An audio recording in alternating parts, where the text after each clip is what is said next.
Magandang gabi po sa inyo mga katipon sa Pilipinas. Ito po ang inyong katipon na si Butch Valdes. Kasama ang atin na as usual na si Itos. Andito po siya, ang aking pong panganay. At meron po tayong kasama ngayon na si Javellana at madalas nyo nakikita dito halos araw-araw dito sa ating mga programa. No? Pero ngayong gabi ay minarapat namin na magsama-sama at pag-usapan itong medyo nagiging masalimuot na issues, no? Na nakaraan araw tungkol dito sa mga nananawagan, no? Ng revolutionary government. Alam niyo po dito sa mga dating mga programang nakaraan, paminsan-minsan naririnig niyo po sa aming salita na marami pong grupong gustong mag-revolutionary government kasi po itong mga binitiwan na salita ng ating Pangulo noon. Nagkakampanya pa siya, sinasabi na niya baka magkaroon ng revolutionary government. No? At siyempre, ang gusto niya ay magpalit ng ibang sistema dito sa ating bansa, tulad sa korupsyon at kung ano-ano pa, sa droga, ganyan-ganyan, na pangailangan ng revolutionary government. Isa sa mga kanyang ipinahayag, gusto niya sana sa kanyang panahon na Pangulo ng ating bansa, gusto niya sanang maitulak itong konseptong federalism or federalization. Okay na po yun. Kaya lang, alam niyo po, ngayong mga panahonan nito, iba-iba pong lumalabas ng mga problema katulad. At nakita po natin ang bigat ng ginagawang perwisyo sa ating mga oligarko, no? At nagpapahirap sa ating bansa. At linabas po itong debate tungkol sa federalization. At wala po talagang nangyari kasi hindi nagkakaisa mga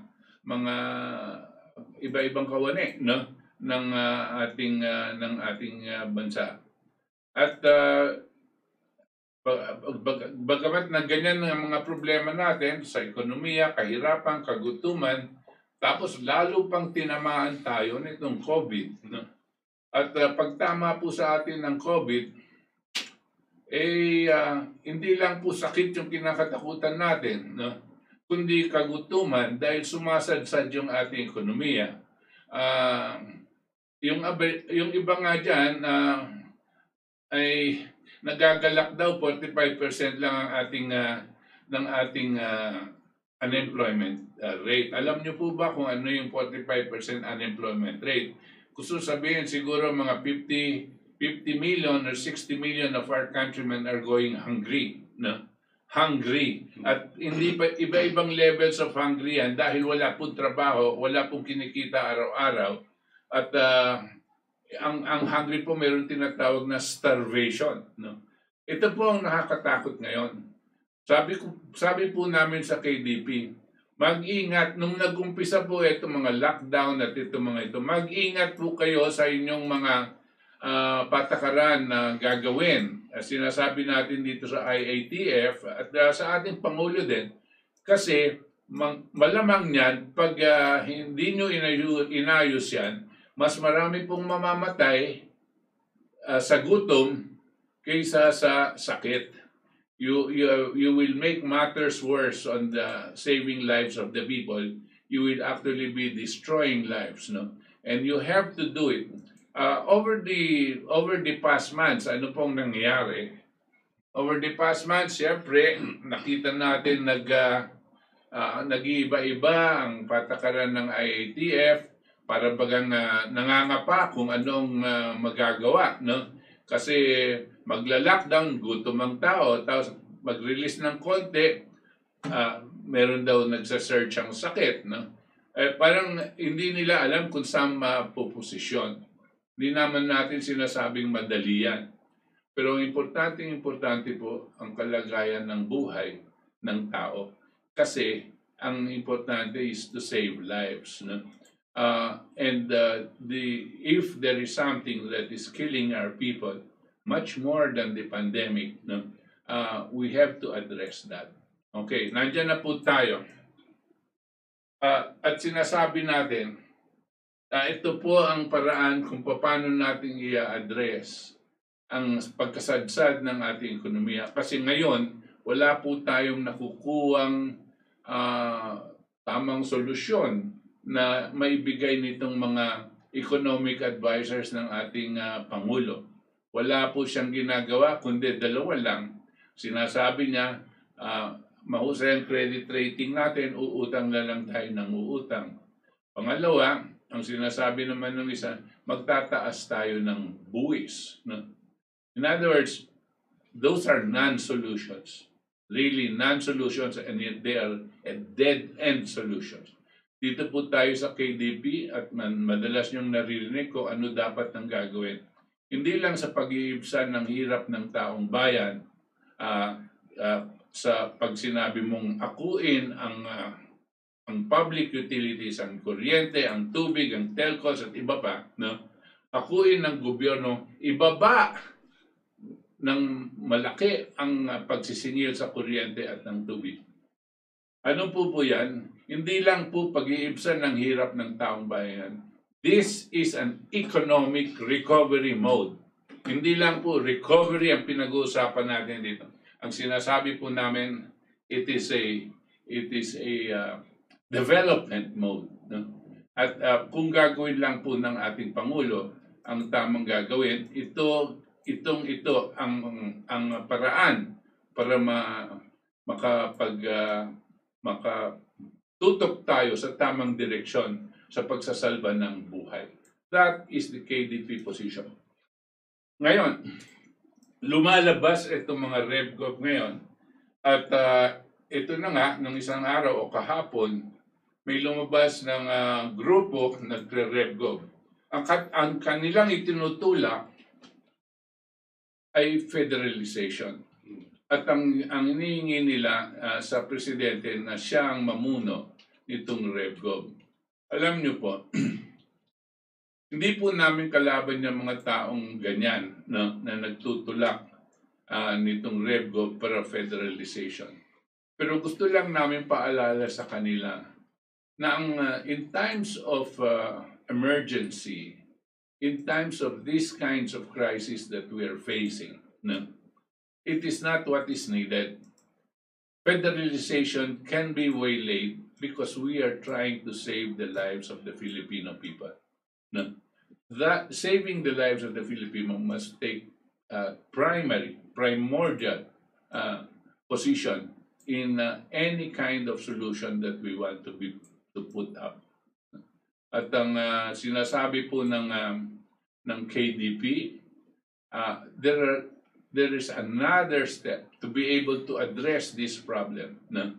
And the first step that we should take is to look at the Constitution, because the Constitution provides the means for the President to be able to do what is necessary for our economy and for our people.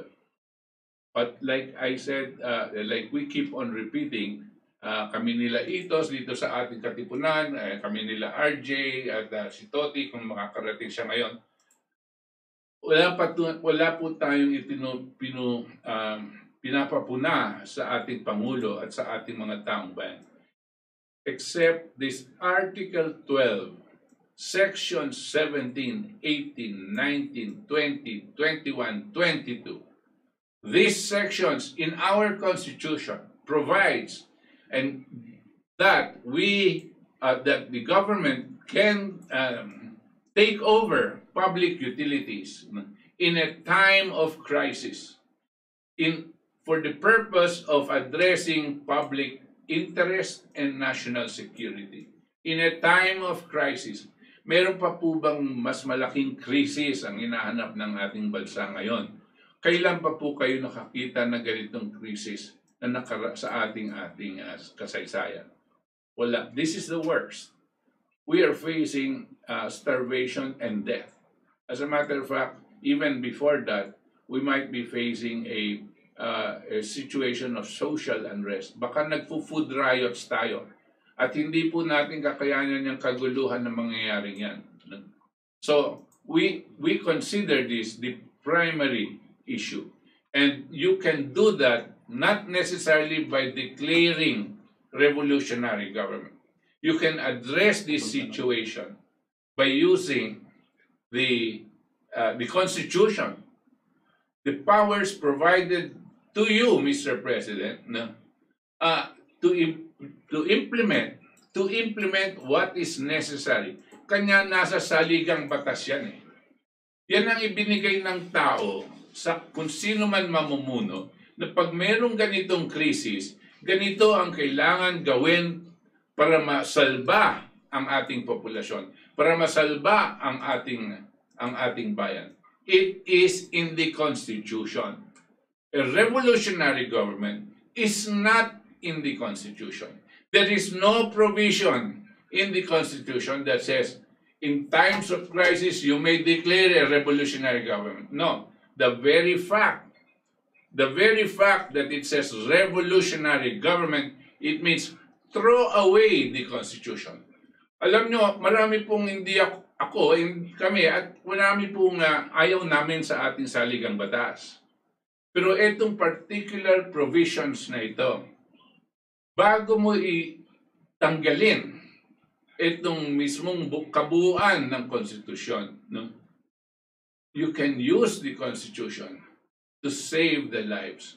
Now, if after using the Constitution to try to save the lives of the people, using this Article 12 and sections that we mentioned, 17 to 22, using those sections in the Constitution, we still have people trying to stop us, big groups that are trying to stop us, then bahala na po ang presidente. Sasabihin niya, kung hindi nyo kami papabayang gawin ang tama ayon sa ating saligang batas, pues magdi-declare kami ng revolutionary government. No? Okay na po yun. Because these are the people that are stopping us from surviving this crisis. No? Tingnan nyo po ang crisis natin. Sa palagay nyo po ba, ang crisis that requires a revolutionary government is the federalization of this country? Does the federalization immediately address the hunger, the disease that's going on, the starvation, the loss of jobs of 50% of our labor force? Is that the answer? It's not, because hindi po yan. We're talking about the structure. Para bagang ayaw mo ng presidential, gusto mo ng federalization, ayaw mo ng present structure ng gobyerno natin, na central government, o magpalit ka ng damit. Pag nagpalit ka na ba ng damit, kung may sakit ka ng cancer, maalis ba yung cancer mo? This is what is going on. So I enjoin those people that are pushing revolutionary government, especially those that started it in some sort of conference yesterday. No? Please, no? Look at the real problems of the country. Forget politics. No? The Constitution allows us this. And this is where the KDP position clearly delegates itself away from those that are pushing revolutionary government only for federalization. And if you say you will push revolutionary government to try to address the crisis, the calamity, the economic problems we have, no? We are saying you do not have to declare a revolutionary government. You can go through the Constitution by a declaration of state of emergency using the Constitution to fix it. The government allows you, the Constitution allows us, without declaring a revolutionary government, to take over the public utilities. It is explicit in the Constitution. If you want, we can read it again later on. No? But it is explicit, clearly stated that that is the situation, that this is the power given to the president to do it. It does not say, our Constitution does not mention a revolutionary government at all. So for all of us, for the president, and for the rest of the people, no, so we do not have to jump immediately to that area. We can still function within our present state of government to fix this problem we have, even to put us not just in a recovery state, but in a developmental state. These other days, what did we say?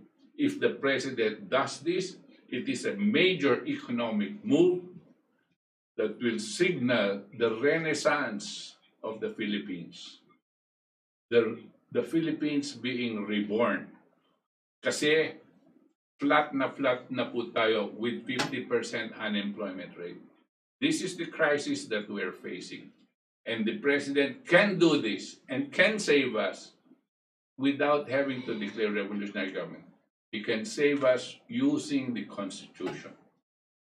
And that, in a nutshell, shows what our position in KDP is, as differentiated from those that are pushing for revolutionary government in order that the federalization concept be implemented. What do you say, Itos? Yes, we agree on the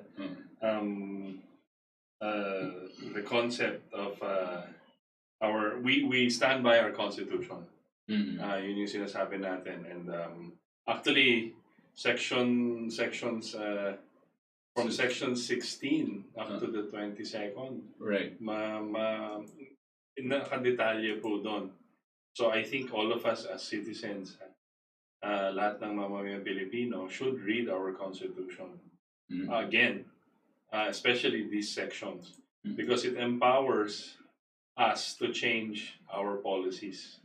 It empowers us to change our form of government to one that suits and is in line with the aspirations of its people. Hindi po natin pwedeng ipaubayan na lang sa mga tinatawag nating dalubhasa o mga senador o congressmen. It's our responsibility as Filipino citizens to know the basic law of the land, which is our constitution. Di ba, RJ? Napaka-importante ang saligang batas bilang huling saligan at pundasyon ng isang demokratikong lipunan. Dahil sa saligang batas, naiaayos niya at nai-maintain niya ang kapayapaan, ang ekonomiya, kung ito ay ipapatupad ng tama. Kaya yung sinasabi dito sa pambansang patrimonya ng ating konstitusyon na nakasaad mula dyan sa sinasabing sa panahon ng pambansang kagipitan, ay may obligasyon ang ating Pangulo ng bansa na sagipin at ipatupad ang saligang batas na ito. Ngunit nitong mga nakaraang araw nga ay merong isang organisasyon na nanawagan para magkaroon ng tinatawag ng revolutionaryong gobyerno na itinutulak si Pangulong Duterte para isilang yung sinasabing issue ng federalismo. Sa personal kong, sa aking pananaw, may mga elemento na ginagamit itong panahon ng crisis pandemya para ipasok yung isang political agenda na federalismo. Maaaring ang federalismo ay isa lamang sa mga sagot sa problema ng ating inang bayan. Ngunit may paraan naman ang ating gobyerno, lalong-lalo na yung binanggit ni Professor Butch Valdes sa atin, na nariyan ang konstitusyon na kailangan lang i-implement. Kaya nga ang katakataka, bakit ang mga mambabatas sa pangunguna ng mataas at mababang kapulungan ay hindi nakikita itong sinasabing mga provision na ito sa ating konstitusyon. At ang kanyang mga economic managers ay tumataliwas sila sa itinatadhana ng saligang batas. Hindi perpekto ang saligang batas na ito, subalit sapat siya sa kasalukuyang panahon para magkaroon ng tinatawag na makatotohanang pag-ahon mula rito sa krisis na ito. Right. Ang aking palagay naman dito, kumbaga, ibabase natin sa ating saligang batas. Ang ating mismo Kongreso, ang Senado, ay talagang nabigo na ang kanilang panata sa ating mamayan. Senate and Congress has failed. There is a failure in Congress in the fulfilling the spirit of our Constitution. Kaya hindi nga ito panawagan para magrebelde, kundi panawagan sa ating mga mamayan Pilipino na talagang tayo tumindig na at ipaglaban natin ang ating kalayaan, dahil talagang maliwanag dito nakasaad sa ating saligang batas. Hindi lang sa Section 16, kundi maski dito nga sa Section 12. Sinasabi nga, the state shall promote the preferential use of Filipino labor, domestic materials and locally produced goods and adopt measures that help make them competitive. Sa kasalukuyan nga, halos kalahating porsyento ng ating magagawa ay nawalan na ng trabaho. So ano nang ginagawa nito mga bayanihan 1, bayanihan 2? Talagang lokohan na yan. Nilalabas na rito, iulubog lang ang ating bansa sa pag-uutang. Samantala, ang maliwanag pa nga dito, anong klaseng programa meron ng ating pamahalaan para ipagtanggol ang ating mamayan na hindi tayo malalagay sa kagipitan. Lalo lang tayo naluluklok sa kagipitan Kaya itong ating Kongreso, ano na yan kumbaga, support. Kumbaga, yan talaga, binigo na tayo. Kaya nga nasa atin na mga kababayan, tayo kailangan bumangon at labanan na natin itong pagkataksil ng ating mga mambabatas. Kasi sa unang bayanihan 1, nakaabang na dan ang pagdeklara ng state of national emergency. Kaya lang, itong si Senate President Soto, pinabaliwala yun. Alamin ninyo mga kasama, itong Senate President si Tito Soto, yan ang taksil. Yan ang talagang tinanggal ang probiso sa Bayanihan 1 na magdeklara ang Pangulo natin ng State of National Emergency. Kasi nga, takot sila na sagupin ng ating pamahalaan ang mga public utilities. Samantalang itong mga tuloy ang singil nila, lalo tayo naluluklok sa kahirapan. Anyway, ito pong naririnig nyo, nakikita ninyo kung saan tayo nakatuto sa ating saligang batas.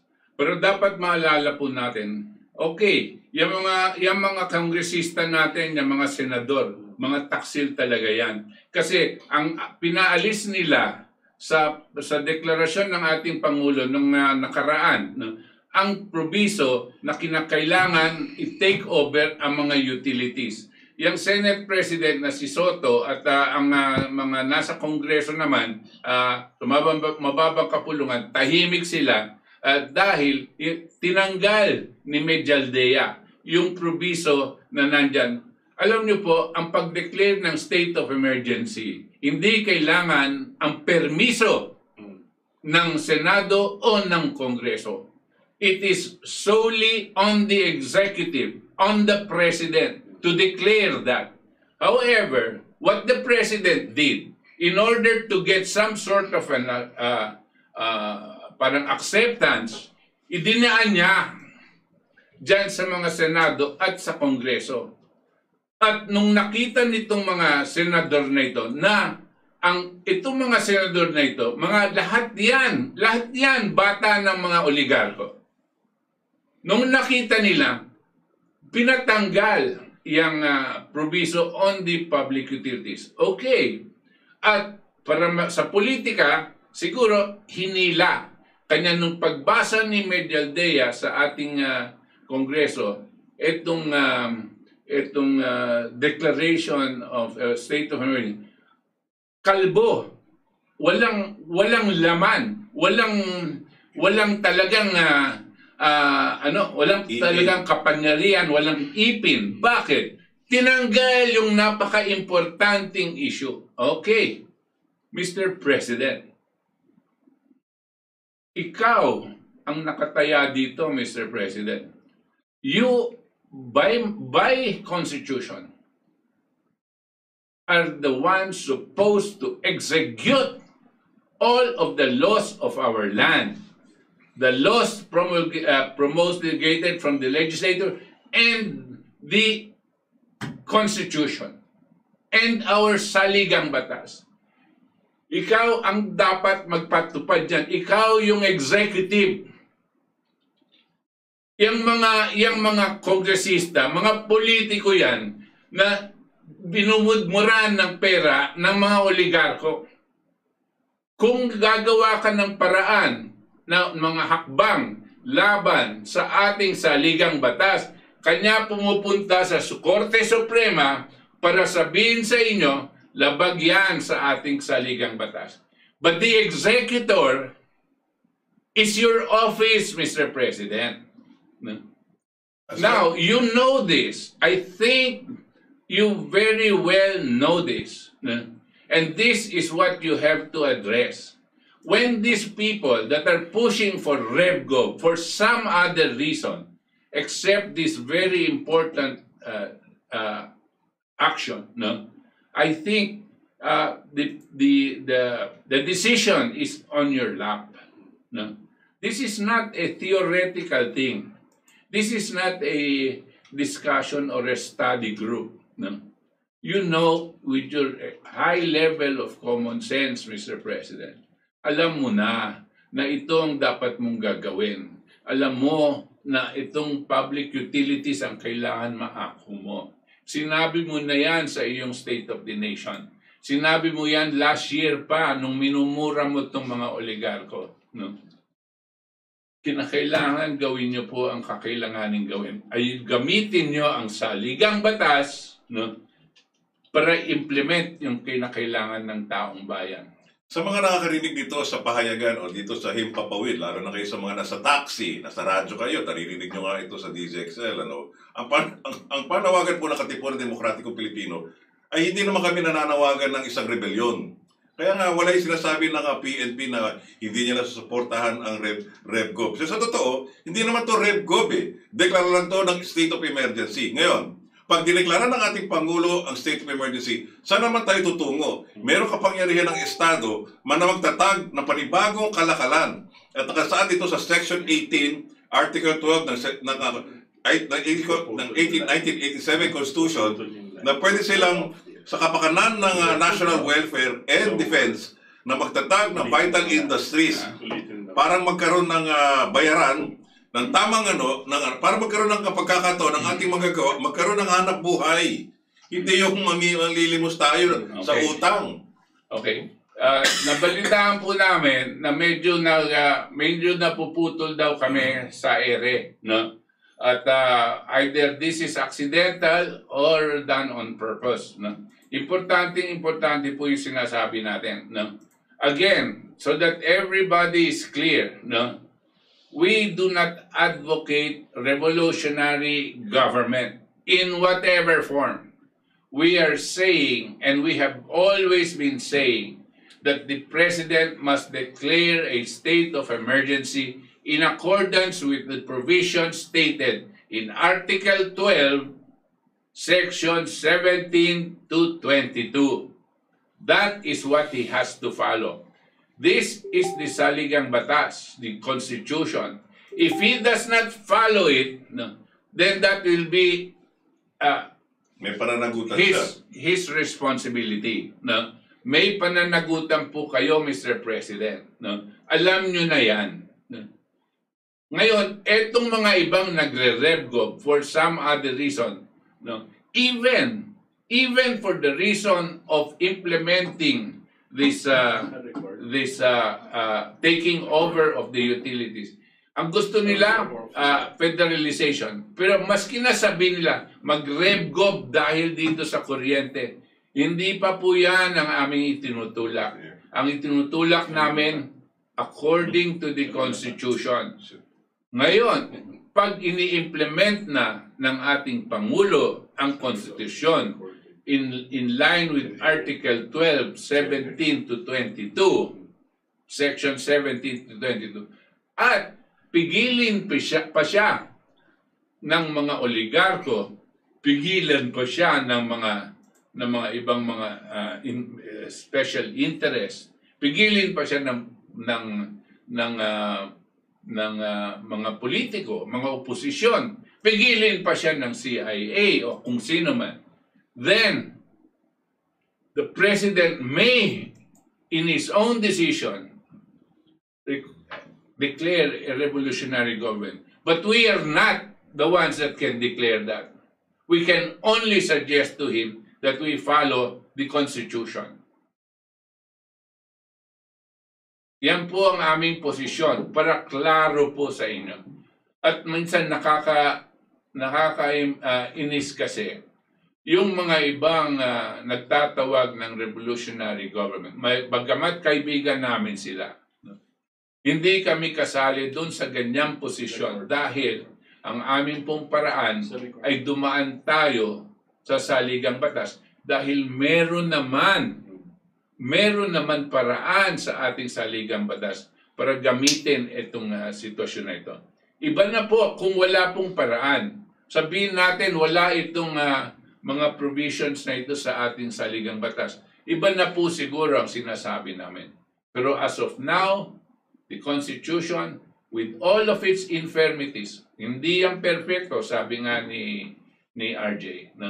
Meron pong mga ayaw natin dyan, pero merong ganitong provision.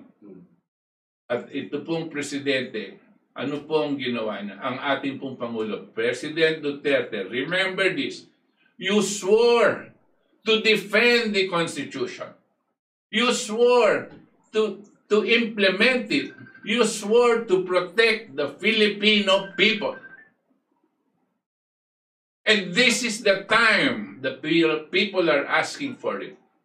In accordance with the Constitution. Okay, andito na naman po tayo. We're not sure whether we are being heard or we are being broadcast. Dahil ang balita po namin, pati yung hookup namin sa DZXL ay naputol. No? Hindi po natin alam kung aksidente ito o sadya. No? Kasi hindi naman po tayo nagsasabi ng anything that is against the government. No? But we are reminding those that are in government that we precisely have the Constitution that allows the President to do what is necessary in a time of crisis katulad ngayon. Ang pinakahuli ko pong salita kanina bago po tayo naputol, no, ay ang pinapaalala po natin sa Presidente, President Duterte. I said, Mr. President, you must remember that you swore to abide, not only to abide, but to execute all the laws of the land. You swore to protect the Constitution. You swore to protect the interests of the people. And your hand was on the Bible saying this when you swore as the President of this country. Now is the time that you must execute the provisions of the Constitution. Because this is where you swore allegiance to, no? And nationally known. No? So, pag hindi mo gagawin po ito, na protektahan ang kapakanan ng taong bayan, pag hindi ka po susunod dito sa paraan na ibinigay sa iyo ng saligang batas para gawin mo, para ayusin ang protektahan ang taong bayan sa ganitong klaseng krisis. No? Baka po sa inyo may bibintang ang violation ng Constitution. No? Yan pong hindi natin gusto. No? Nauubusan na po tayo ng panahon kasi araw-araw po palala ng palala ang gutom ng mga mamamayang Pilipino.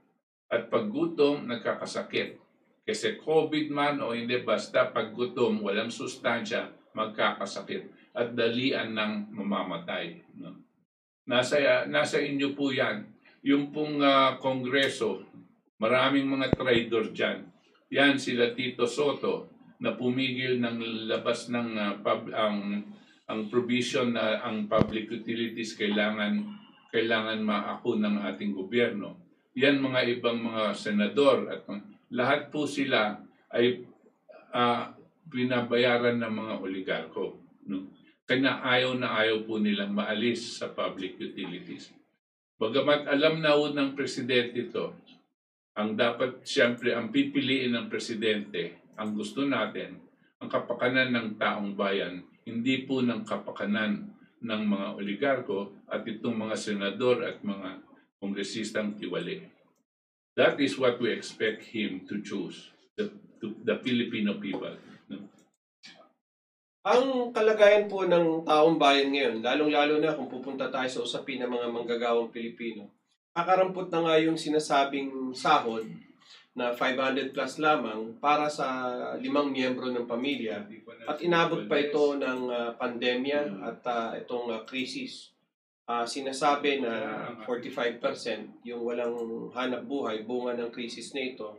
Kaya ang tungtungan ng Katipunan ng Demokratikong Pilipino, ang panawagan ng state of emergency ay kaakibat sa kondisyon ng maraming manggagawa at ng buong publiko para maibsan siya doon sa krisis na dinadaanan niya.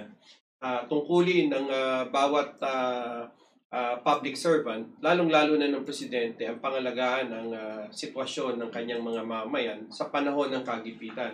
At nakasaad nga po sa konstitusyon ng ating saligang batas, ay sa panahon ng kagipitan ay maaari ang Pangulo ng Bansa na ideklara niya ang pag-take over ng mga public utilities na kailangan ng manggagawa ng buong taong bayan para mabuhay ang pamilyang Pilipino. Ang Katipunan ng Demokratikong Pilipino po ay isang partido para sa pamilyang Pilipino, para sa kinabukasan ng pamilyang Pilipino. Hindi po ito taliwas sa saligang batas, kung hindi nire-reinforce pa nga niya po ang panawagan na nakasaad sa saligang batas na bigyang prioridad ang pangailangan ng pamilyang Pilipino para ito ay mabuhay ng mapayapa, maayos, malusog, maproteksyonan siya. Dito po sa mga ngayon na nakaabot dito sa programa ng Ating Katipunan at nawala kami kay sa Eric kanina, at tinutukoy po namin dito ni Professor Butch at ni Ka RJ at ni Ka Itos ang tayo po ng Katipunan Demokratikong Pilipino na isulong itong probiso sa Saligang Batas 1987 Constitution sa Artikulo 12, Article 12, Section 16 or 17 na mayroong kapangyarihan ng ating Pangulo magdeklara ng State of National Emergency. Iba po yan sa panawagan na magtatag ng revolusyon. Hindi po kami dito nananawagan ng revolusyon, kundi tinanawagan kami sa Pangulo na sa kanyang kapangyarihan ay magdeklara ng isang pambansang national emergency dahil nga po gipit na ang ating bayan. Dahil nga po sa dami nga nangawalan ng trabaho, dahil marami sa mga negosyo nagsaraduhan, at ito po ay hindi nga tayo makaahon, at sa dagdag pa nito ang problema na halos kalahati ng ating magagawa ay nawalan ng trabaho, 10 pa ng ilang mga OFW na pauwi na. Saan ngayon tayo tutungo? At ito mga panukala ng ating mga mambabatas sa mataas sa Panguluhan na tayo lulusob sa isang malawakang pag-uutang, tutol po kami dyan. Ang aming panawagan po sa ating Pangulo na huwag nang pansinin, ibito na niya yung mga kanilang panawagan sa Bayanihan 1 at Bayanihan 2 at ideklara na niya ng State of National Emergency. Kuhain na niya itong mga public utilities, ang kuryente, ang tubig, ang telekomunikasyon, at magkuha at magtatag ng talagang masaganang at bagong kalakalan, particular na dito sa pagbibigay ng gamot at sa pagbibigay ng pananamit at sa pagbibigay ng kalakasan sa ating hukbong sandatahan. Nang sa gayon ay meron tayong isang sigla na ekonomiya, hindi na ito mga oligarko ang silang mismong mamumuno habang buhay. Ito na pagkakataon natin, Mr. President, na talagang baliktarin na natin itong klaseng kalakalan na lumalaganap na silang mismo ang nagpapaluglog tayo sa kahirapan at hindi na tayo makaahon. Kaya panawagan niya po namin, Mr. President, Mayor, ito na ang ating pagkakataon. 2 taon na lang po natitira sa inyo na meron kayo karapatan magdeklara ng state of emergency. Kami po, mga mamamayan ay nasa likod niyo po, Mr. President. Huwag na po kayo matakot sa mga oligarko. Huwag na po kayo matakot sa mga kabinete niyo na alam namin ay tuta ng mga oligarko. Huwag na pa kayong magpatakot sa mga kongreso, senado. Sila po yung mga alipin ng mga oligarko. Sila po yung mga sip-sip ng mga oligarko. Kaya nga sa mga nakikinig dito sa programa nito, ay panawagan po, ipagkalat nyo na po ito dahil ito'y karapatan ng mamayang Pilipino. Hindi po ito karapatan ng mga terorista. Hindi po ito labag sa ating lansangan, kundi mismo nakatuon niya sa ating saligang batas. Yeah. I wanted to add lang, tama, taking off from sinabi ni RJ tsaka ni Toti. This provides a unique opportunity for our leadership, lalo na si President Duterte, to go back to change the whole economic policy of our country. This moment now. Sabihin na natin yung COVID, napakasama, but it provides the opportunity to go back to what the Constitution stands for.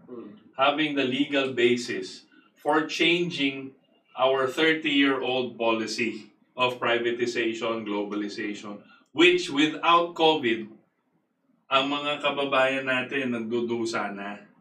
Right? With or without COVID.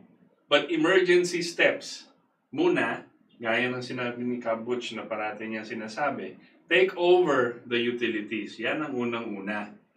Magbigay ng konting lunas sa ating mga kababayan. And then, based on our Constitution, Article 12, right? Build an economy that is for, of, by, and for the people. Build our economy that we will give our OFWs jobs.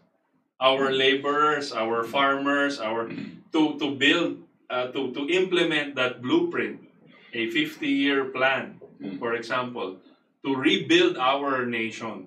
Kaya po natin gawin yan. Ilang beses na namin sinasabi dito sa Ating Katipunan, Talakayang Bayan, and KDP since the last elections. May plano po kami. Right. It has been done. It was done in the United States, 51% unemployment, but di natin kaya gawin dito yan. Now, this provides the unique and singular, I think, opportunity that we have now. Kasi kakampi naman ni Duterte yung China, Russia, and even the US now under President Trump. Unique po ang opportunity natin dito. Kakampi niya ngayon ang taong bayan. Yes, kakampi niya. He's got 80%, more than 80% popularity rating. This is the best opportunity. Gusto ko lang balikan yung sinasabi ni Itos. Kinakailangan to take over the public utilities. Pero it is not enough that you just take over. The idea of taking over is to be able to bring down the rates, electricity rates that we are collecting from the people. Remember again this. The power sector, yung mga nasa kuryente po, yung mga ilan-ilan mga korporasyon dyan, mga 7-8 na korporasyon, ang inokolekta po niyan sa isang taon is 1.5 trillion pesos minimum. 1.5 trillion pesos minimum sa isang taon. Dahil napakataas ng sinisingil nilang electricity rates sa Pilipino.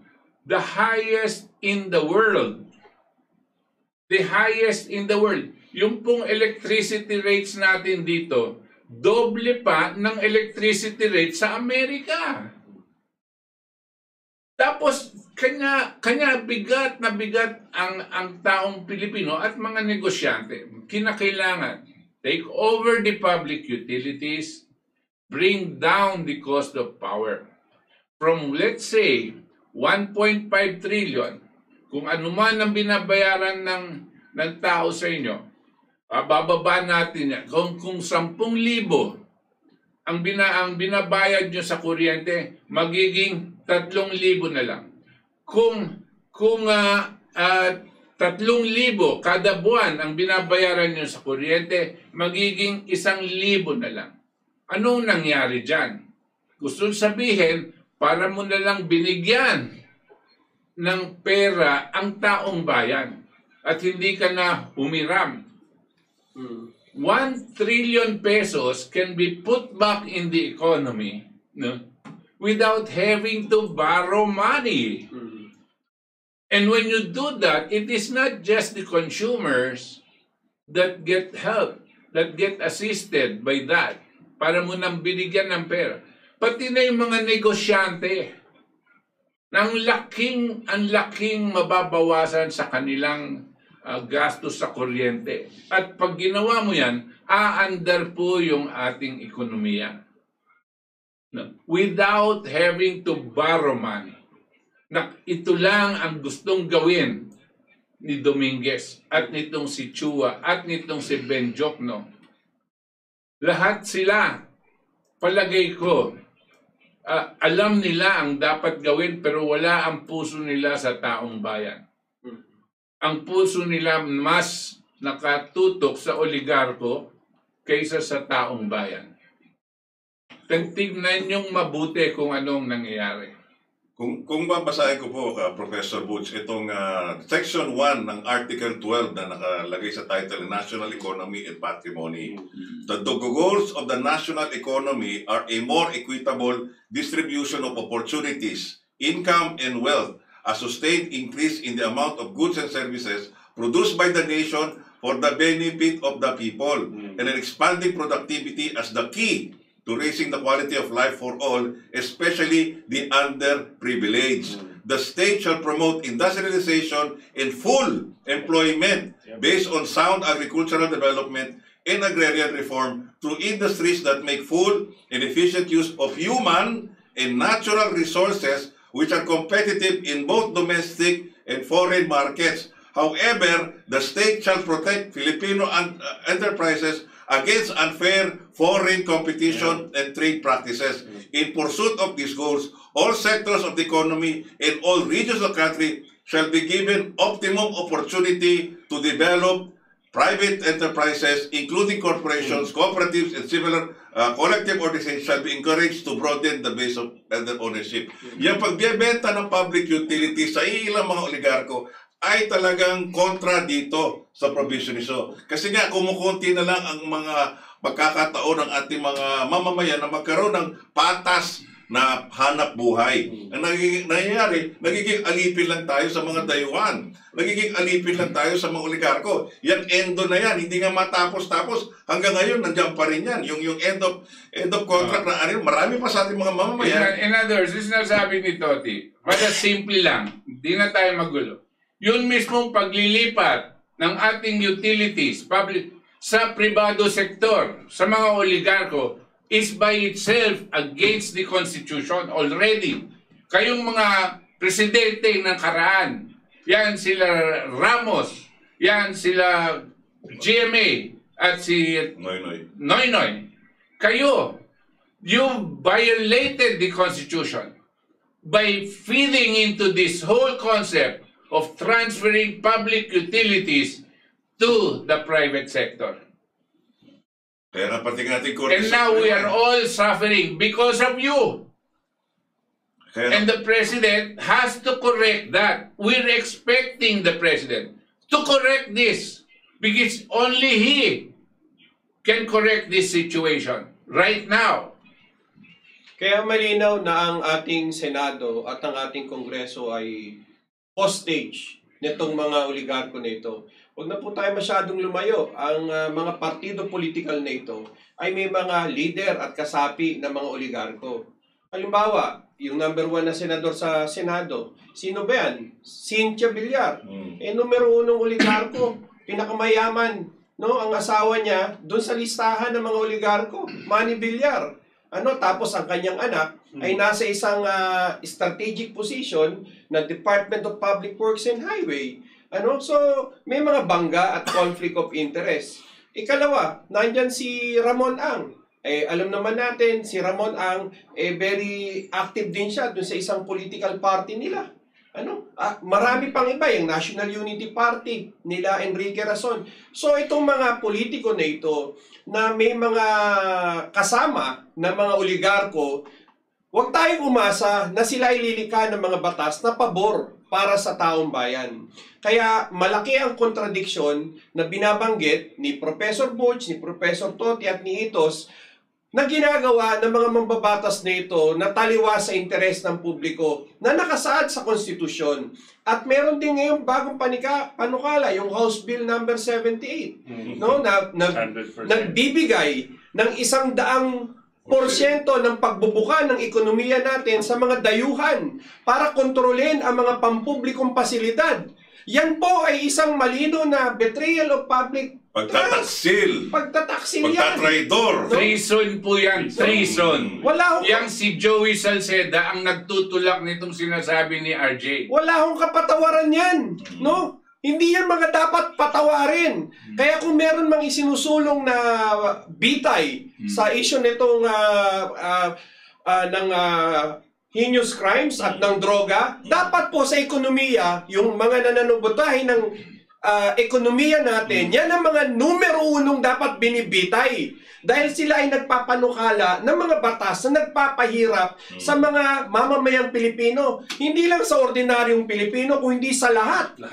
Sa mga negosyanteng Pilipino na gustong umunlad yung kanilang mga kabuhayan, ganun din ang publiko. Yung 500 piso na sinasahod ng mga manggagawa, kung may babalik natin ang public utility sa kamay ng pamahalaan, kahit wala pong aumento, kahit wag nang dagdagan, yung 500 pesos, kung bababa ang singil sa kuryente, bababa ang singil sa tubig, bababa ang singil sa telekomunikasyon, bababa ang singil sa transportasyon, at iba pa, yung 500 na yan, sa aking pakiwari, malaki po ang ibabagsak po yung purchasing power ng publiko. At ang pera na ito ay magagastos ng taong bayan para lumago ang ekonomiya sa pagtangkilik ng mga produktong gawang Pilipino. Mahirap po bang intindihin ito? Hindi ko maintindihan kung bakit. Sentido común nga, sabi ni Rita Agati sa kanyang programa, sentido común. Ano po? Huwag nyo na po kaming lokohin. Itong mga palabas na halimbawang gustong magkaroon ng isang revolusyonaryong gobyerno sa ngalan ng federalismo, tanong, ano bang content ng federalismo?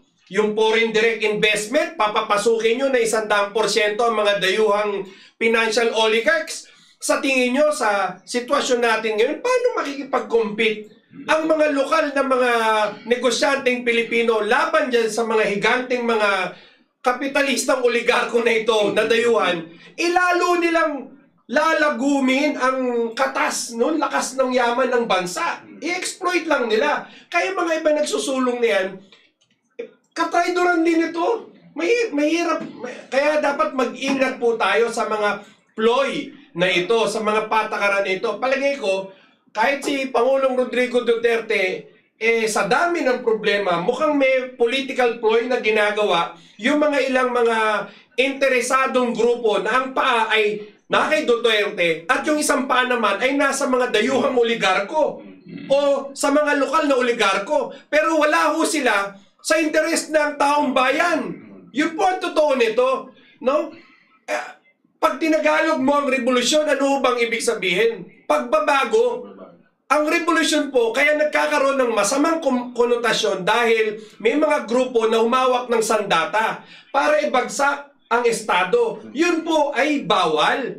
Bawal po yun sa konstitusyon dahil ang dapat na may hawak lang ng sandata ay ang sandatang lakas ng Pilipinas, isa lang. So ang labas diyan sa sandatang lakas ng Pilipinas ay illegal yan.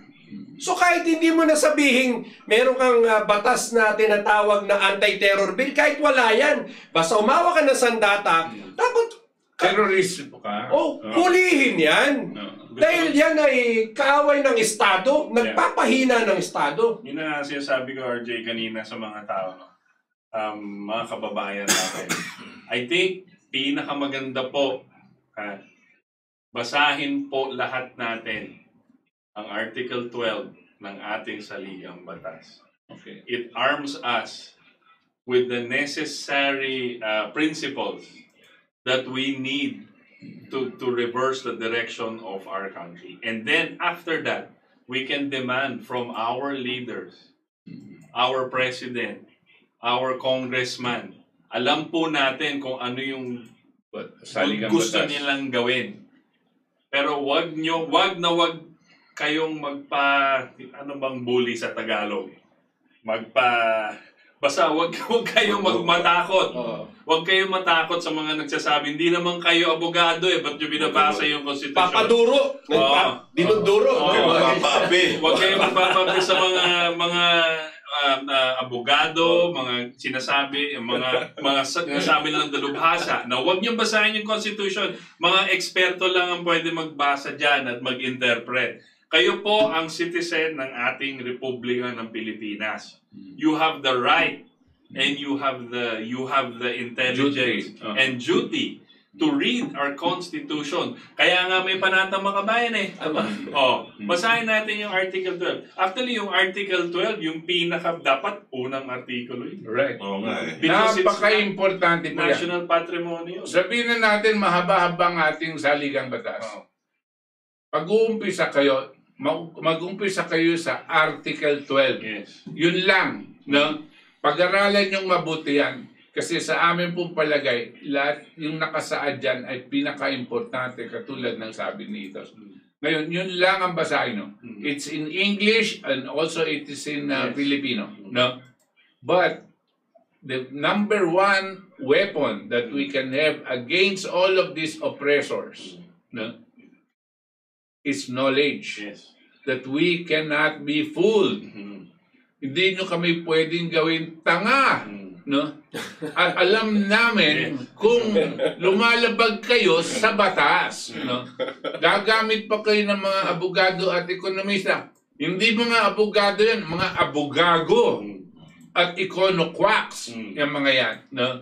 Linilihis ang taong bayan sa katunayan, sa katotohanan. Sabi nga ni LaRouche, yung revolusyon nag-uumpisa sa ideya, sa pag-iisip. Ng bawat tao. Lahat pwede. Huwag niyo sabihin, mas matalino to, mas bobo. Hindi, lahat ng tao may kakayanan. So they can understand this. Simple na 87 na nga yan, di ba? So hindi naman perfecto yung 87. But the concept, the principle of protection, it says protection.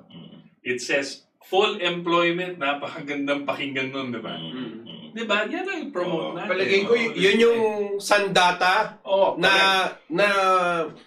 hindi mo pwedeng mabaliwala o matanggal o maitabi. No? Hindi katulad yung sandata na isinusulong ng mga ibang mga grupo. Yun po yung bawal. Yun po yung humawak ng armas tapos para ibagsak ang isang gobyerno. Ano po? Dahil yun yung kanilang pamamaraan. Yun po yung bawal. Ano po? Kasi yung nakakasira yun ng ekonomiya, kabuhayan, lahat. Ano po?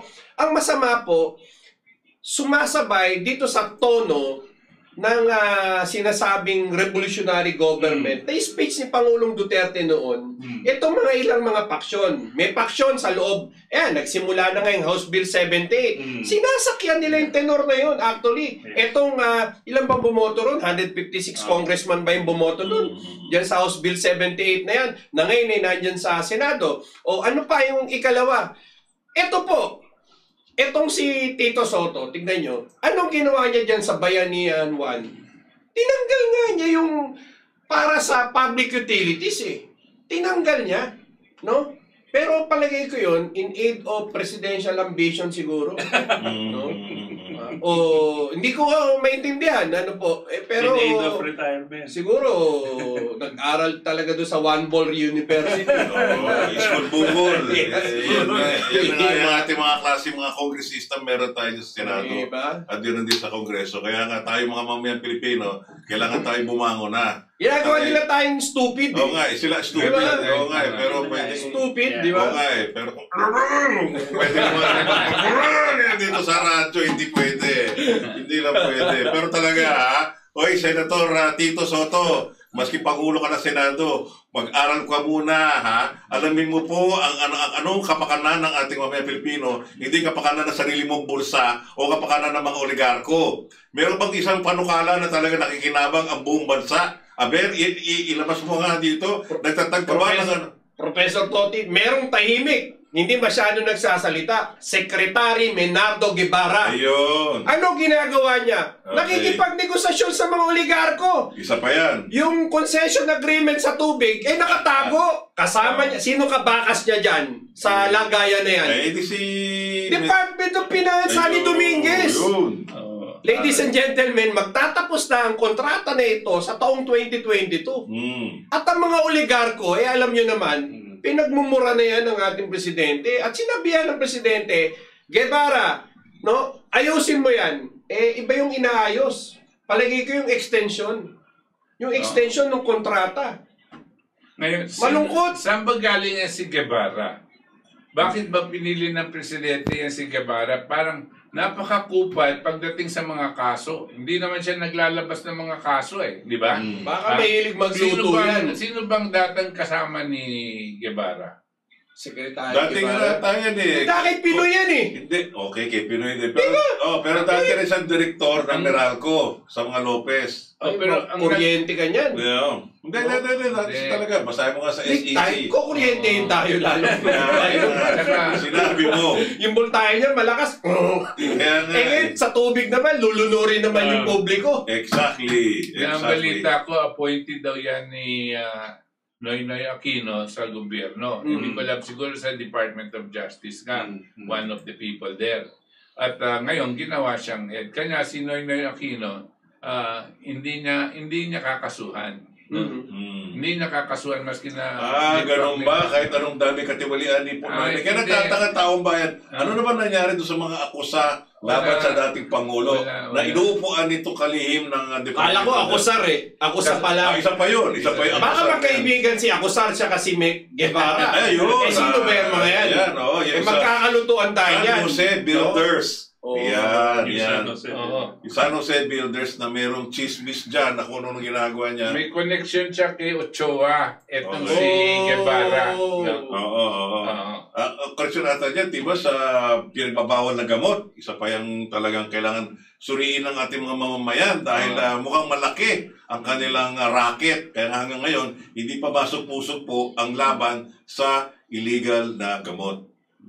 Sa mga illegal, yung mga droga, yan. Kaya tapos ano yata, ewan ko na under yata kay Laila de Lima yan si Guevara noon. Ng Secretary of Justice. Okay. Hindi ako sigurado pero itong nasasagap kong impormasyon. Hindi, alam niyo po, kahit wag na natin balikan yung nakaraan, tignan lang natin yung ginagawa ngayon. Ano bang niluluto nila ngayon?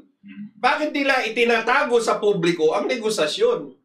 Diba? Nakatago matatapos na ito May 2020 at 2022. Tapos na ang kontrata. Netong mga oligarko na ito. Nagsimula sa Lopez. Lopez, dating Maynilad yan Diba? Tagal din nilang dyan. O pumasok ngayon itong Pangilinan Group, Consunhi. Dati na itong Ayala. Nung medyo nakalaboso ng konti, nakipag-tie up niya kay Enrique Rason. No? Saan pa naman nakakita yung barko palubog? Sumali pa. So ano ibig sabihin nun? Ang ibig sabihin ba yung senyales ng extension? Hindi lang 15 years siguro, baka 25 years. Yan yung mga dapat nating bantayan. Sa panahon ng pandemya, dapat ipatupad ni Secretary Guevara. Pakibasa po ang konstitusyon. Mr. Secretary, pakibasa lang po ang konstitusyon, ang national economy and patrimony. Bakit hindi nyo pinapayo? Pero yun na nga, yun ang sinasabi ko kasi uneducated citizenry is the best defense against all of these guys. Diba? So pag binasa po natin yung saligang batas lang, Article 12 lang po, yun lang po yung pinapush ko po. Basahin nyo lang. Tapos, demand nyo sa mga kongresista nyo, demand nyo sa mga Tapos, pag hindi kayo sinundan, next election, tanggalin nyo. Ang power ng republic is in the people. Not in those appointed into certain offices. Most often than not nga, yung mga appointed may backer Diba? So, hindi yan talaga for the people. Tama ka dyan, Itos, Gusto ko lang idagdag. Hindi na tayo kailangang maghintay pa hanggang susunod na eleksyon. Pag nabasa nyo po yan, Magsama-sama po tayo sa KDP sa paghihiling sa ating Pangulo, gawin niya ang kanyang katungkulan. No? And this is our duty also to tell the President. But we have to tell him in a much louder voice. Hindi po lang yung dito sa ating Katipunan channel. Kayo po lahat ng nakikinig, no? Magsama-sama po tayo. Samahan niyo po kami. Maski na hindi tayo magkakilala, gumawa din kayo ng grupo na ganito ang isisigaw nyo sa iba-ibang mga. Pag nasa eskwela kayo, nasa mga neighborhood niyo, nasa conference, o kung nasa negosyo nyo, ito po ang sigaw natin. Kasi kapakanan po natin lahat ito. No? And if we get the President to listen to the call of the people, no? The call of the people, he has to do it. He has to do it because it is his duty to do it. That is what the Constitution says. He has to do it. Because if he doesn't do it, all of us know that he violated the Constitution. Hindi po ba? No? So we have to join this call. Wag na po tayong maghintay ng eleksyon. Daske, sinasabi ko po sa inyo, pag hindi niya gagawin ngayon ang kinakailangan gawin, sasadsad po ang ating ekonomiya. Dadami po ang out of jobs. Dadami at dadami. Magkakaroon po tayo ng tinatawag na social unrest. There might be food riots. Riots opening up warehouses of food, grocery stores, department stores, and even people, even criminals, because of starvation, going into the different homes. This is what we are facing in the future. Ganyan po ang epekto, hindi ng COVID, yan ang epekto ng bagsak na ekonomiya. At itong mga taong nasa paligid ng ating presidente, wala silang alam kung paano gagawin. Maski na alam nila, ang iuunahin nila yung mga bulsa nila. No? Ang lagay magsisinungaling sila sa ating Pangulo. This is what's going to happen. No? So, you join us. You join us in that call. No? Ito pong sinasabi nito, sa pinupukpuk na rin natin. Article 12 and the provisions. Ito maganda dito, Professor Butch, no? Sa Article 12, Section 11, nakalagay dito, no franchise certificate or any form of authorization for the operation of a public utility shall be granted except to citizens of the Philippines. So talo na kagad yung House Bill number 17, dito pa lang. Dahil pin-open na nila sa foreign direct investment or to corporations or associations organized under the law of the Philippines at least 60% per annum of those whose capital is owned by such instead, nor shall franchise certificate or authorization shall be exclusive in the character of longer period than 50 years. Okay? So yung public utility, binibigyan ng kapangyarihan ng ating pamahalaan na pwede pag-aari nga ng mga korporasyon sa loob na ng 50. Pero doon ka sa Section 16, in situation na talagang 17, in times of national emergency, Right. when the public interest so requires, the state may during the emergency under reasonable terms prescribed by it temporarily take over or direct the operation of any privately owned public utility or business affected with public interest. Ibig sabihin, yung Section 11, binigyan ng pahintulot na pwedeng pag-aariin yung public utility. Pero sa Section 17, in times of emergency, pwedeng bawiin. So yung mga gumawa nitong saligang batas, nakita nila, siguro yung buo na yung binuo ni Cory Aquino, na meron din yung talagang para sa mga oligarko, meron din para sa tao. Para teka muna, ibibigay mo ba lahat ng kapangyarihan sa korporasyon? 50 years lang muna yan. Pero hindi na natin abutin yung 50 years. Kung meron talagang panahon ng kagipitan, babawiin ngayon yan ng Estado. Ngayon, ang panawagan natin dito kay Pangulong Duterte, hindi yan labag sa batas. Now na!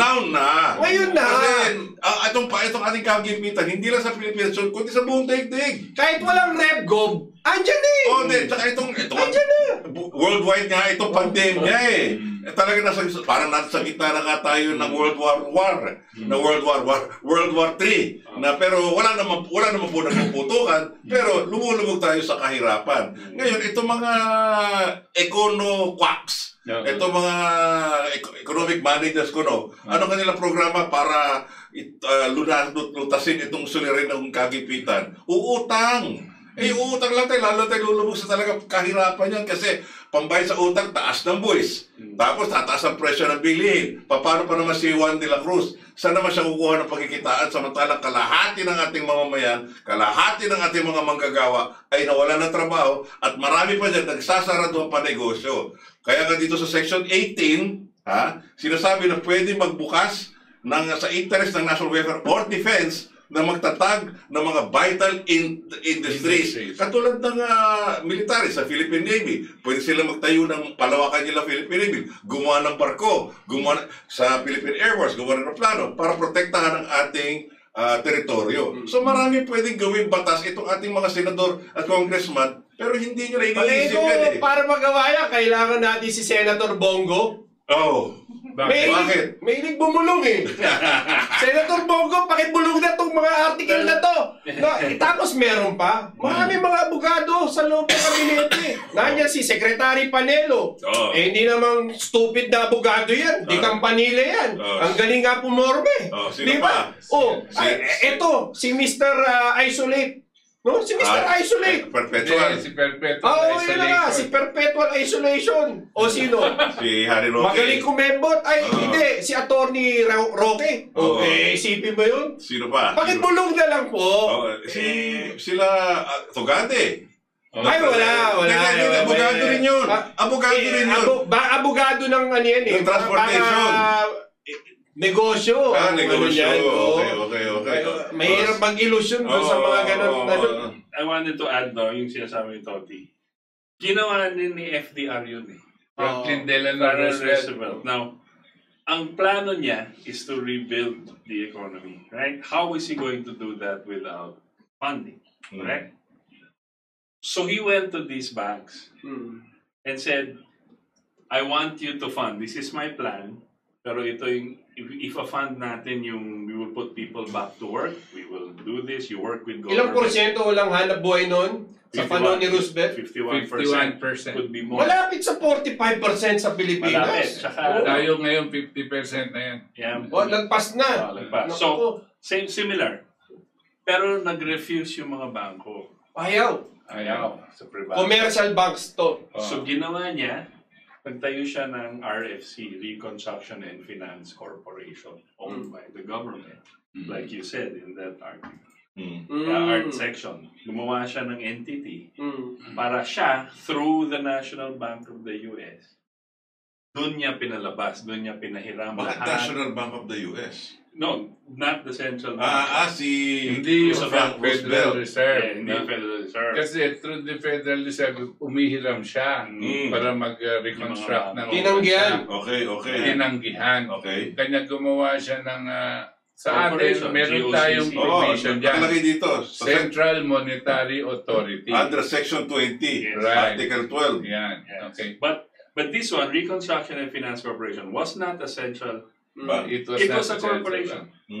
Doon lang niya pinalabas kasi through the states, to the state, parang instrument yan ng state to lend money to reconstruct and put these. Saan ang galing yung pondo na yun? Galing credit. From the US government. When you say credit, you issue credit. As a sovereign country. You're a sovereign nation. You can print the money. And you issue it. Right. You lend it. You're the government. You lend it to this bank at 1% per annum, with the idea that this bank will lend it to the business at 2% per annum. No? But the businesses that you will lend to is directed, just like yung sinasabi natin, bakal, yung mga pharmaceutical, directed credit. Saan nanggaling yon? Sa gobyerno, because you as a government, sovereign, you have the sovereign right to issue credit. Right. Also, that's different from borrowing from private banks. That's different. Because when you borrow from private banks, sasabihin mo, sige, ito yung interest ko. Ayaw ni joke no yan. Ang lagay So diba? Alam mo na. Yung, So that article, that provision you mentioned about the state can put up entities. Right? Right. Something like that. Okay. So we can do it that way. Sentido ko mo naman yung... Okay. Di ba? Okay. Kung ayaw nyo, sige, ito. So, ibig sabihin, kunyari, no? Imagine mo ito. Malakas na yung ating army, pero yung navy natin tsaka air force mahina. Marami sa ating mga teritoryo ay nasa karagatan. At marami itong smuggling dumadaan dyan sa tubig at sa ere. Kung patitibayin natin ang navy tsaka yung air force, gagawa tayo ng maraming barko. That's an industry. Tapos gagawa tayo ng mga aeroplano. That's an industry. Pero, paano mo ipa-fund yan? Steel industry. Paano mo ipa-fund? Pupunta na sinasabi mo under the Central Monetary Authority. Yes, that is in Section 20. Section 20. So Section 20 said the state shall establish an independent Central Monetary Authority. The member whose governing board must be natural born citizen of known probity, integrity, and patriotism. May tanong ako. Kayo ba mga abogado? Hindi. Hindi. Kasi hindi tayo stupid di ba? So, sinasabi ko tapusin niya. Okay. They shall be, and the majority of whom shall come from the private sector. They shall also be subject to such other qualification in disabilities as prescribed by law. The authority shall provide policy direction in the areas of money, banking, and credit. Natumbok mo! Wait, di ba tapos? It shall have supervision over the operations of banks. Tumbok na tumbok! And exercise such regulatory powers as may be provided by law over the operations of finance companies and other institutions performing similar functions. Wala! In the absence. Meron siyang meron pa siyang in the meantime. Yan. Pansamantala. Until the Congress otherwise provides, the Central Bank of the Philippines operating under existing law shall function as a central monetary authority. Kasi wala pa tayong crisis, wala problema, ganito ganyan. Pero it is a provision that allows you to do that if ang sinasabi Congress, because right now Bangko Sentral ang gumagana. In the absence of in the absence of in the absence of any real crisis, the Bangko Central will continue its function. Joke, no? Yes, but it doesn't say, because if the central bank was the legislative body, it would say there that the central bank shall be the sole monetary authority. Pero hindi. Otherwise, wala pa. Otherwise ibig sabihin yan, wala pa sa kasalukuyan, hayaan mo muna natin yan. Exactly. So pwede natin ibaliwala ang Bangko Sentral. Tapos sinasabi po dito, sa Section 21, foreign loans may only be incurred in accordance with law and the regulation of the monetary authority. Information on foreign loans obtained or guaranteed by shall be made available to the public. Article 12. Problema dito, utang ng utang. Ito mga utang ina. Utang ina, hindi naman sinasabi kung para saan napupunta itong mga utang. Abogado ka na ngayon. Hindi ako abogado. You see, klaro. That's in Article 12. Lahat yan. Article 12 po yan. Ayan po. Tinatalakay lang po namin isang artikulo pa lang dito. Pag yung KDP nasa poder, nanalo kami lahat sa eleksyon. Article 12 ang unang-una. Paglalaban kaagad namin. Pag nasa gobyerno na, isa lang po ang sasabihin ng Pangulo. Kung KDP na, sasabihin ng Pangulo, basa! Toti Casino! Basa! Article 12! Ayos yan, Marco. Distancing kayo at distancing. Pero di ba, it's all there. Yes. It's all there. Okay. Our framers, that's also in the 70s. Kaya nga yung basahin mo yung 22. Yung 22, sinasabi, acts which shall circumvent or negate any provisions of this article shall be considered inimical to the national interest and subject to criminal and civil sanctions as may be provided by law. Article 12. Article 12 pa lang yan, ha? Any of these provisions articles. in Article 12. Yari ka. Attorney pa Tagalog yan para maintindihan ng ating mga katipon. Kung meron man dyan ang magkukontra dito, kanumang panukala dito, sa labag dito sa artikulo, ay pwedeng isipin na ito yung Tagalog. Ang mga kagawaan na lumihis o nagpawalang saysay sa alinmang tadhana ng artikulong ito ay dapat ituring ng di nag-aangkop sa kapakanang pambansa at dapat lapatan ng mga paraswang sibil at kriminal ayon sa maaaring itakda ng batas. It's simple. Article 12. Ang kulang na lang doon kriminal at bitay. Dito yun. Tsaka na yung bitay. Pero, ano to criminal liability to go against any of the provisions of this article. I don't know if there are the same provisions in the other articles. Ito na sa section 11 maliwanag sinasabi, pag-aari lang ng mga Pilipino yung public utility no? Tapos sabay ito pumasal sila ng House Bill number 78 na pwedeng ibukas ang pag-aari ng public utility sa mga dayuhan. Dito na dapat ilan yung 156? Bitay. At yung 156 sa mga Korea. Sino mga pangalan nun? Bitay ka agad. Yung mga tao na bahala sa kanila. Because yung mga tao, pag binasa nyo po ito, kayo po ang may kapangyarihan. Hindi sila. Even at this point, there are many infirmities dito sa Constitution. Ang tawag dito, Cory Constitution. Kanya ayaw ng mga tao dahil maraming mga hindi tama. No? Pero kung akong masusunod, kung tayo masusunod, kung magdalagay tayo ng bagong saligang batas, itong Article 12, ilalagay po natin halos verbatim sa bagong saligang batas. Kasi lahat na ng ating kakailanganin para iprotektahan ang ating ekonomiya and patrimony.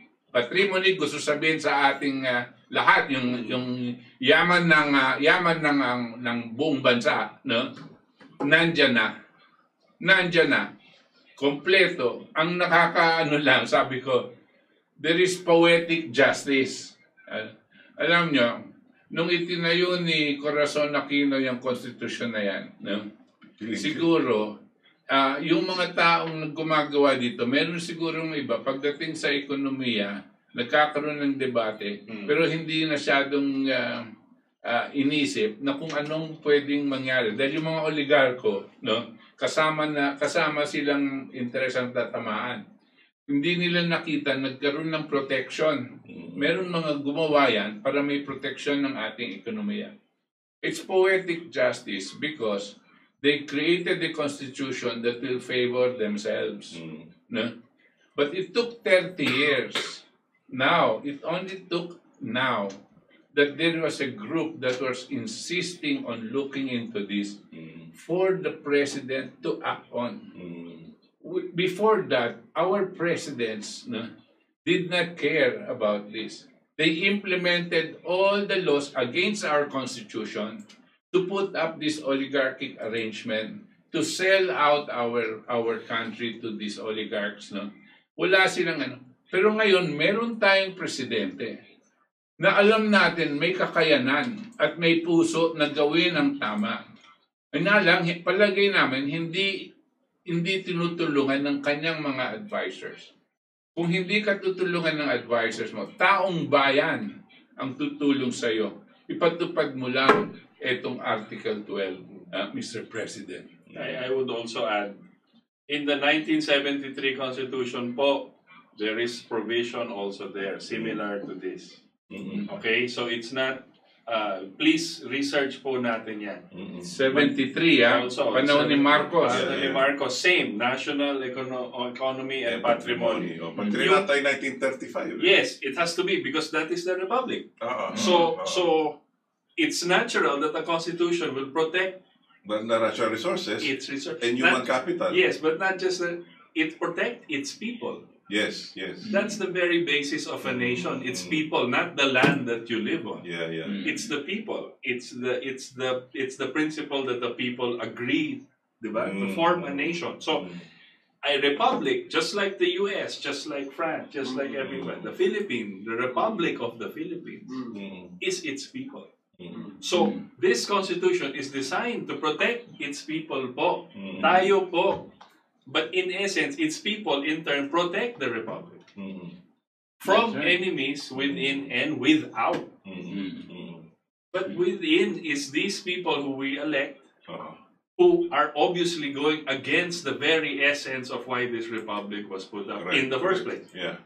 Alam mo, Itos, yung ginagawa ni Pangulong Duterte, mga build.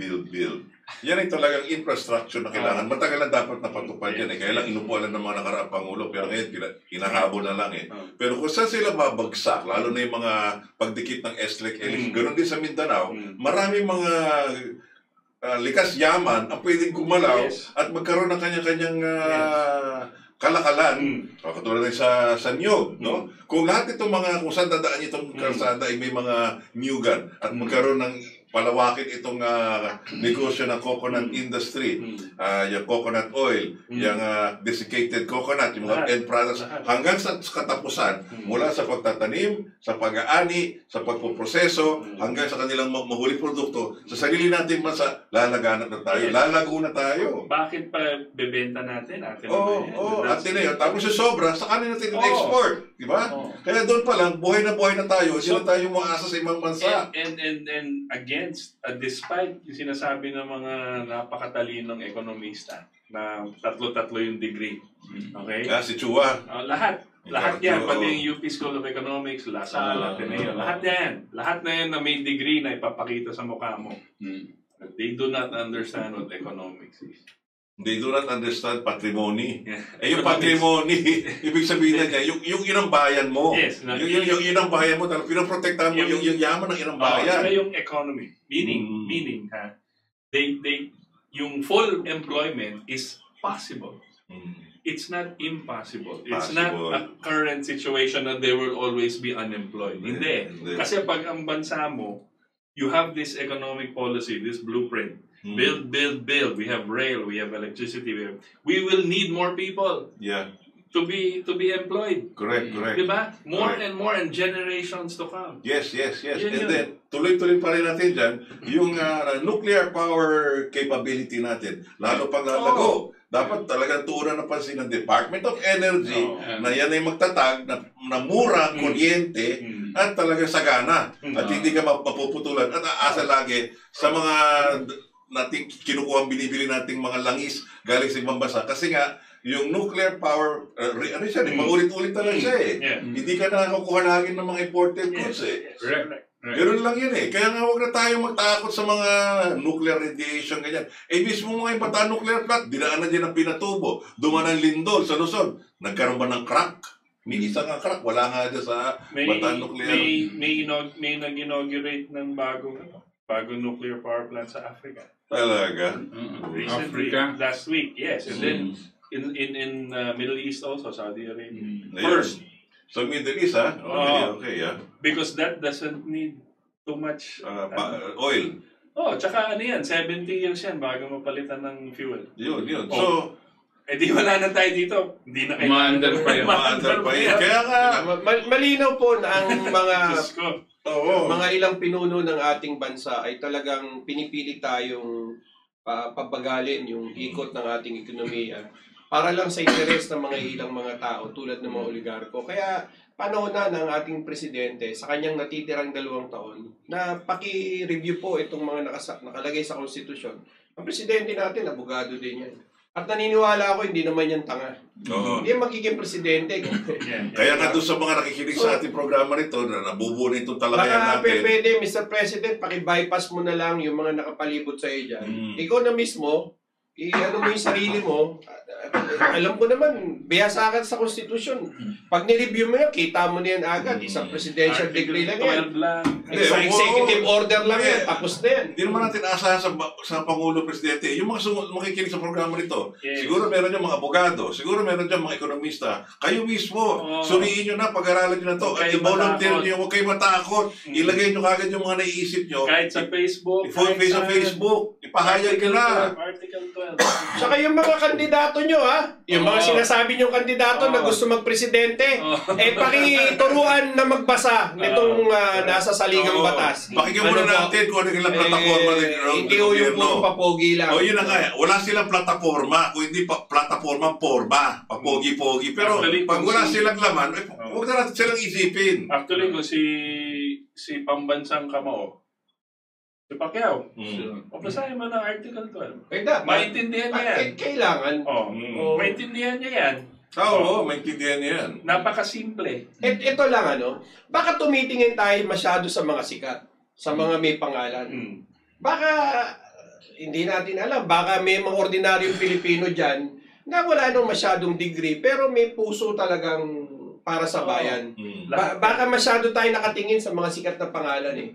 Baka panahon na ng mga Pilipino, ito'y bahagi ng pagsusulong ng ideya na ito . Di ba? So, lahat posible. Si Andres Bonifacio, di naman mataas sa pinag-aralan niya, pero gumawa siya ng kilusan na talagang nayanig, hindi lang sa bansang Pilipinas, kundi inabot hanggang bansang Espanya.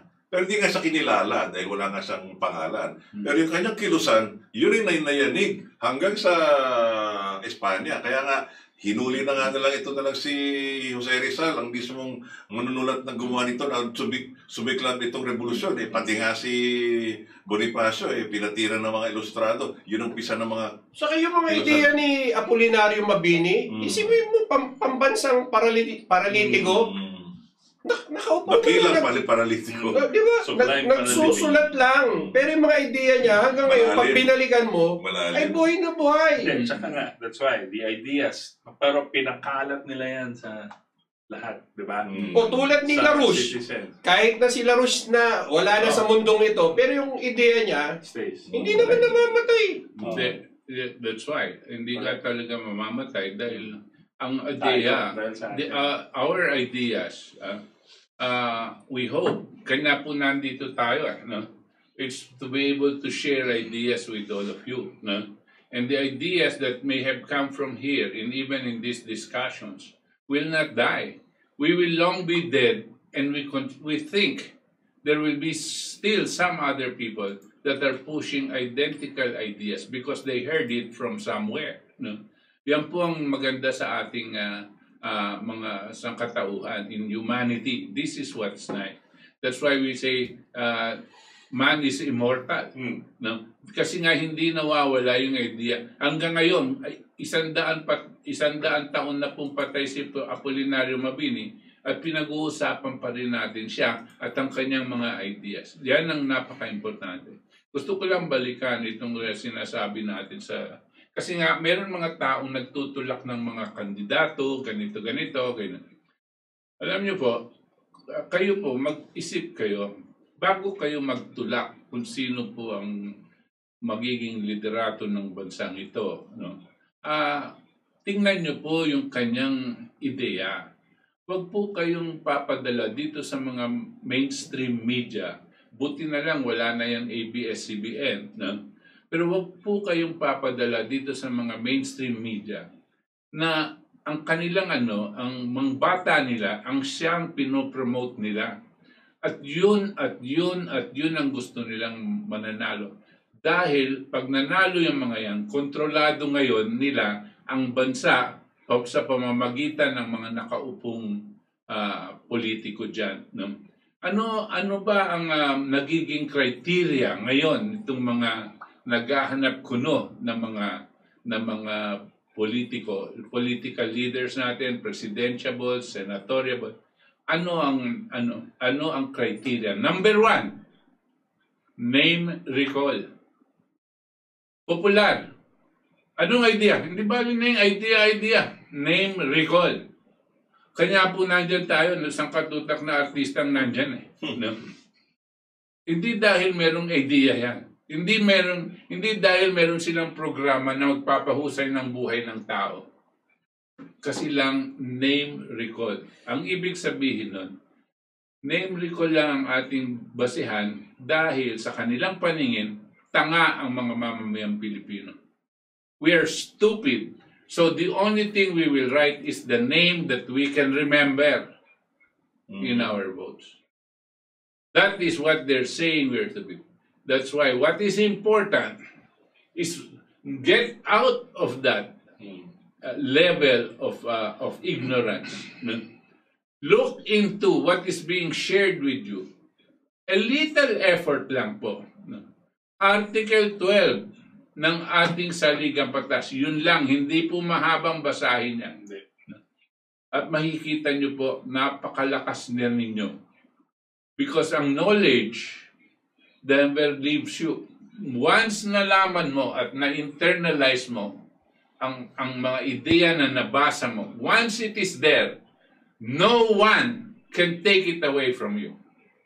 Whatever they do, they can kill you, but they can never take away what you already know. And if you know the truth,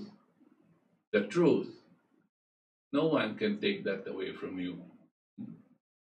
And this is where what we are trying to share with you. Kanya, we are passionate about this because it involves not just ourselves, it involves the whole country. It involves the future of this country. Kung ating talagang mga mabatas ay talagang masisipag at talagang para sa taong bayan at para sa nagmamalasakit sa ating mamamayan, sana nga pinag-aralan nila na mabuti ito at siriin nila itong artikulo na to at sana siguro gamitin nila lang ang imahinasyon at makakabuo sila ng mga ilang kalakalan na magkakaroon ng hanap buhay sa marami sa ating magagawa at hindi rin tayo lulubog sa utang. Hindi naman tayo walang pag-asa, may pag-asa. Makikita tayong liwanag sa dulo nitong pandemya. At gaya ng ibang bansa, tayo po'y mayaman sa kalikasan. Marami tayong mga yaman dito sa ating kapaligiran na hindi pa natin nabibigyan ng tamang pansin. Pwede panggamot, pwede sa ating kalusugan, pwede sa paglalaganap ng ating mga tinatanim, pero hindi natin masinsinang pinagsusurihan, pinaliliksik. Pero kaya lang natin ang sarili natin at umasa na tayo sa sarili natin. Palagay ko tayo talaga aahon bilang isang masigla at matatag na republika. Hindi tayo habang buhay na nagiging mahirap. Pero hindi natin makalimutan sa umpisa po ng ating programa ngayong gabing ito, no?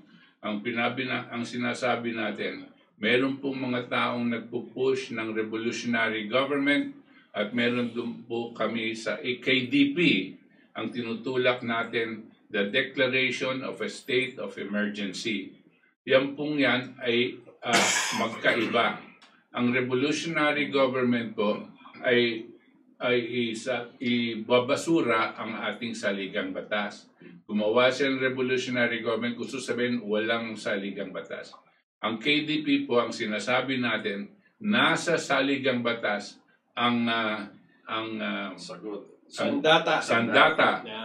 Para labanan etong mga problema ng bayan ngayon na it is in our constitution. That's why we are advocating as KDP that we use the constitution to address this problem. But the one to execute the Article 12 and sections, relative sections of the article is the President, no one else. We cannot expect some senator or congressman to execute it. That is not their role. The role of the President is to execute it. That is why yung last portion ng Section 12, 22, Section 22, ano pong sinasabi? If they don't execute or go against the article at these particular sections, it is criminal. No, it is criminal. Please, Mr. President, this is calling for you to execute what needs to be done. As President, do not miss out your chance to save the people and the country. And this, I guarantee you, will be your legacy. And you will long be dead, but you will be remembered for what you had done today in executing the particular sections of Article 12 of our Constitution. Okay, now it's time to read the text messages sent to us by our listeners. Their opinion is not necessarily ours, but we reserve the right to read them to you in the interest of freedom of speech. Glenn Juan. From Glenn Juan, maybe we can consult lawyer friends to research if it is possible file a petition for mandamus to compel the President to declare state of emergency under Article 12, Section 16, 17, 18, etc. Let us use the Constitution and all reliable laws to their full potential. I agree. And if there are lawyers there, that are listening and watching, and you feel strongly about this, please let us know and help us devise the process and the procedures that are needed for us to make that petition that Glenn is suggesting. From Jose Lavin, Sir Butch, pakidagdagan ang info ng hidwaan China at USA et al. Australia dulot sa economic crisis ng COVID. Totoo pa po ba ang balita sa subig pununan ng barkong panggera ng USA? Taking po na dagdag sa topic last August 22.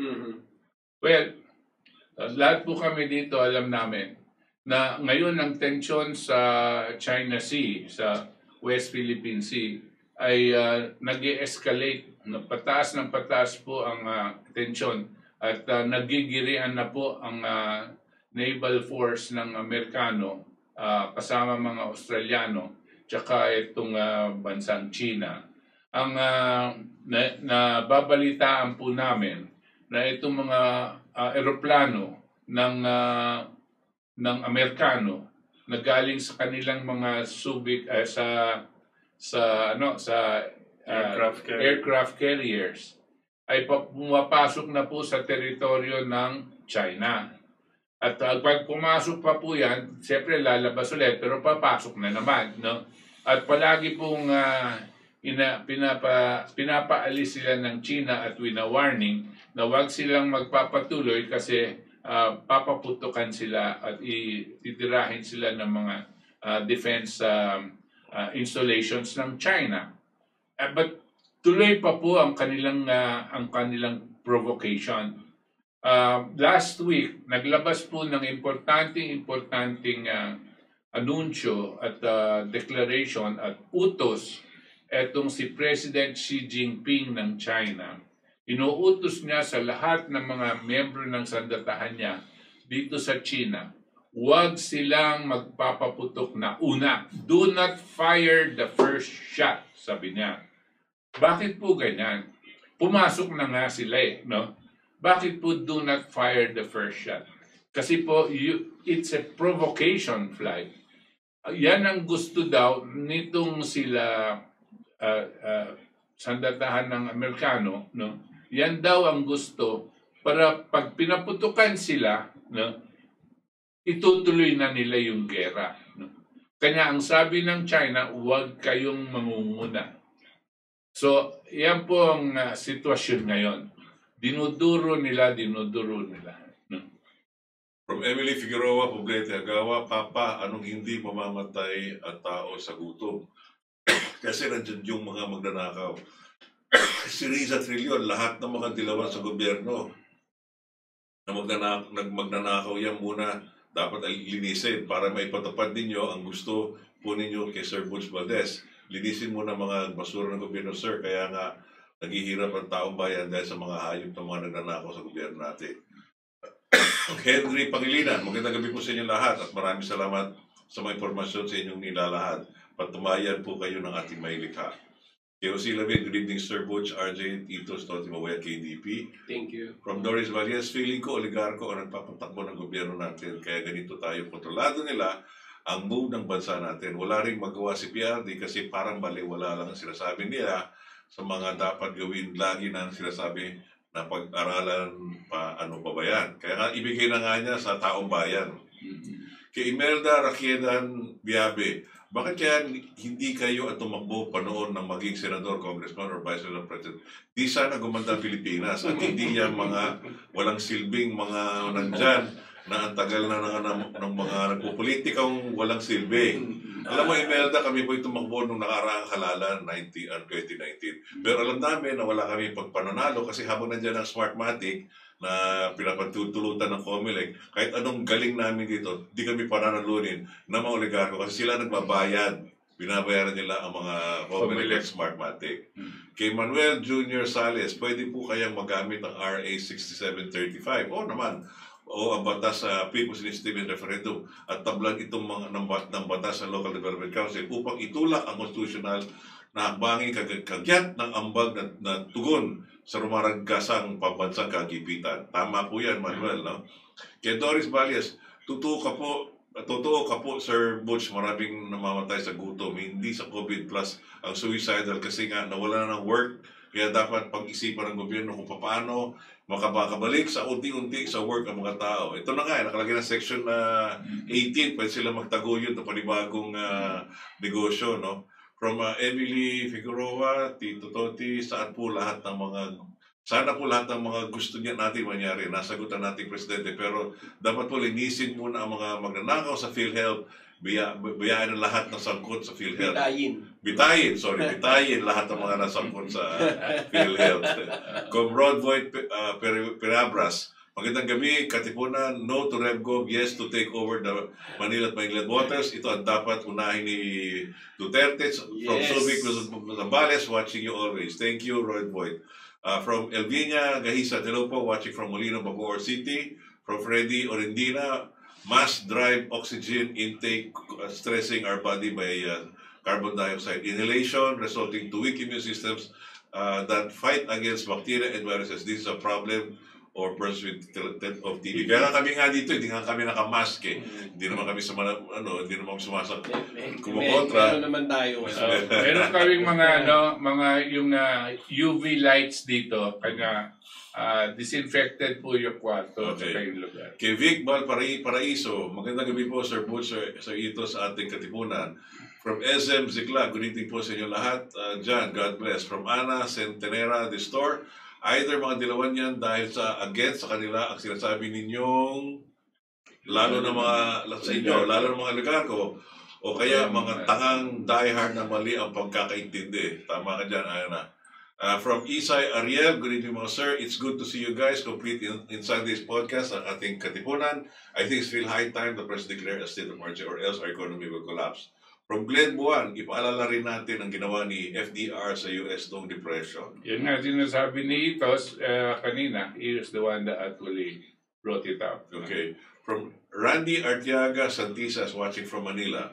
From Roy Boyd Perabras, good evening, Katipunan, itigil na ang pamimigay ng mga ayuda ng gobyerno sa taong bayan. Ang mga lokal at barangay at DSW nila nakakapera. From Subic, Zambales, watching. Tama ka, Roy Boyd. From Virginia Malonzo, sana po'y gayahin ni PRD at ibang mga leaders ng ibang bansa gaya ni Belarus President na tinanggihan ang bribe ng $950 million ng IMF World Bank para lang lockstep at sumunod sa mga social distancing or lockdown. Face mask, face shields at walang katapusang lockdown. Meron naman po kasing FAI or pabunan antiviral injection. Bakit ayaw subukan para matigil na ang virus na ito? From Uli Alirap, ang mabuhay KDP. From Doris Valles, bakit di sila makuusuhan kung nilabag nila ang konstitusyon natin? Kasi nga, ang Korte Suprema natin, pwede nga tayo bumigay nga dyan ng sapan ng kaso, pero upuan lang nila. Kasi karamihan dyan, talaga mga dilawan. Ay, sila na-appoint ng mga dilawan. Malaki ang mafia at sindikato sa ating mga hukuman. Christina Berdin, good evening po sa inyo. Alfredo Oredina, pati PhilHealth, isa sa privado. Mga anak kayo ng ina. From Doris Valles, sana talagang maging presidente si BBM para linisin ang baguhin ang konstitusyon natin na ang paghihirap ay sa ating bansa ng ating mamayang Pilipino. From Doris, sabihin nyo kung magkakandidato siya, pag-aralan niya yung Article 12 at lahat ng provision doon sa Article 12. At pagpahayag sa kanyang posisyon. Oo, para sa kanya na rin yan. No? Lahat po kayong merong pinipilian na mga kandidato, itulak nyo sa kanila, pag-aralan nilang mabuti, hindi lang sa pag-aralan, panindigan nila. Itong pahayag po natin. Yan po ang importante. From Lead 1, this may also be a time to establish or create a law recognizing public interest groups to go to appropriate courts to seek judicial redress on public interest issues, to question laws if such laws become contrary or inimical to public interest and welfare as originally intended.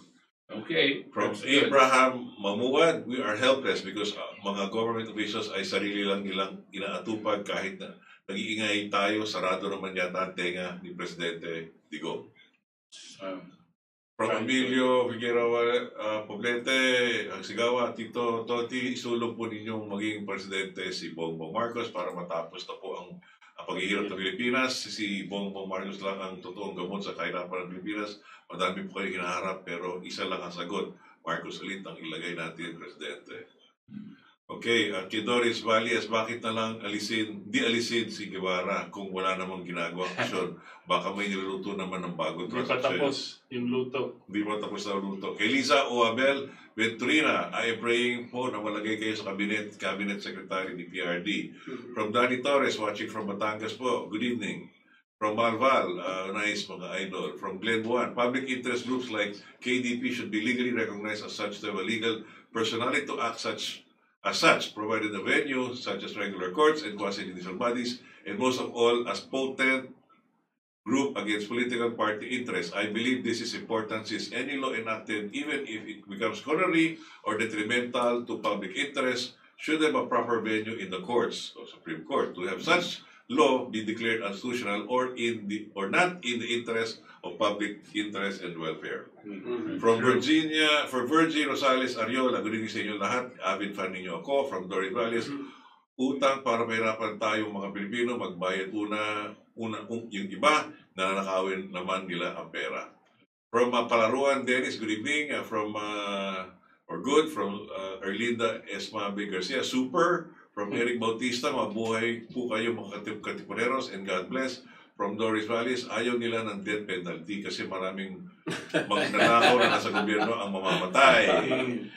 Yan na natin yan, mabawasan yung mga demonyo dyan. Rudy Lopez, good evening po, watching from Villasis, Pangasinan. Wow. From Ras Mendoza, mabuhay kayo mga idol, crime astray, good evening mga sir, watching from Thailand. From Alfredo Orendina, profit comes from good economy. Healthy people moves the economy. Therefore, healthy people makes profit. That works in China. Kaya tutulong na sila dito. Humans are the manpower to move economy. UAE, a big nuclear power plant. Okay. Right. And Susan Rosales, good evening. All right. Ano ka ba? Ano pa yata? Oh, darami. From Roldan Dalida, sobrang hirap ang buhay ng mga Pilipino kaya kapit sa patilim. Kahit sa mga delikadong bansa ay nakikipag sa palaran kapag kasing industrialization dito sa atin, kaya laganap, wala kasing industrialization dito sa atin, kaya laganap ang kahirapan at napipilitan mag-abroad ang mga Pilipino. From Glenbuan, declare a state emergency and drain our own swamp. From Bienvenido Tan, marami na po nawawalan ng bisikleta, di na po makapag-pick up and deliver ng food. Nagnanakawa pati bisikleta, no? Ronald Malyari, malaking kalokohan daw ang RevGov, sabi ni Lugaw. Sherazan Alonto, rally via Zoom apps, good evening, KDP Katipuneros. And then from Sherazan, Guevara na bayaran ang hustisya sa kanya, and Dadong Marcel Usada, mga gago, tandaan nyo na yan. Okay, thank you. 5 minutes left tonight. Okay. All right. Last words? So, ito po ay para po sa mga susunod na henerasyon na. Hindi na po para sa amin o sa ating mga nabubuhay ngayon. Pero gagawin po natin ito para sa mga Pilipino na mga darating na panahon para sa isang maunlad na Pilipinas. Darating po yan kung ito po ay ating pagsasama-samahang isulong sa mapayapa at nagkakaisang direksyon. Yan po ang ating pinagdadasal at tingin ko ay palalagpasan po natin ang pinagdadaanan natin ito. Yeah. Ako po si RJ Javellana Jr. Salamat po. Ang karamihan sa ating mga mamayan ay nasa hanay ng mga kabataan. At ang ating mga kabataan, yung mga millennials, ay talagang puspusan, nakatutok sa social media. Kaya lang ang tinutukan nila ay TikTok, Zoom, kung ano pa mga ano. Pero sana magkaroon tayo ng klaseng pasyonista o maging mapauso itong hitwaan at sila'y magising at malaman nila na ang aming tinutulak ay para sa kapakanan nila, kundi hindi para sa amin. Pero at tabayanin po ang aming darating na panahon, gagawa kami siguro ng malawakang panahon pagsusulat na sana ito ay maabot sa kanilang pagdinig. Ito po yung Litlod, Toti Casino. At ako naman, ulitin ko lang yung panawagan ko na basahin niyo po lahat ang Article 12. Maganda po yun, the wisdom of our founding fathers, and hence, whether deliberate or not, it is included in our basic, our constitution. That is a treasure po that gives us the means to change our destiny. The power. And we have to use that. Yun lang po, Itos Valdes. Salamat. Kami po dito sa KDP, assure you, no, sinisigurado po namin na hindi kami lulubay, hindi kami makakalimot sa ating mga ginagawa at sa ating commitment na magpahayag ng katotohanan sa ating mga mamamayang Pilipino. Hindi po sa aming para sarili namin ito. Alam niyo po, wala sa amin pong artista, wala po sa aming mga politiko, no? At meron lang kaming konting kaalaman na nagiging duty on our part, no? To share it with the public. Katulad po ng madalas nating sinasabi, no? Ang unang revolusyon ay nanggagaling sa kaisipan. Kinakailangan alam natin ang katotohanan at pag nagkaroon na po tayo ng kaalaman, walang ibang puwersa, anumang puwersa ang makakatanggal sa inyo ng ganitong kaalaman. So sa ngalan po ng ating mga kasama dito, ako po si Butch Valdes ng Ating Katipunan. Magandang gabi po sa inyo.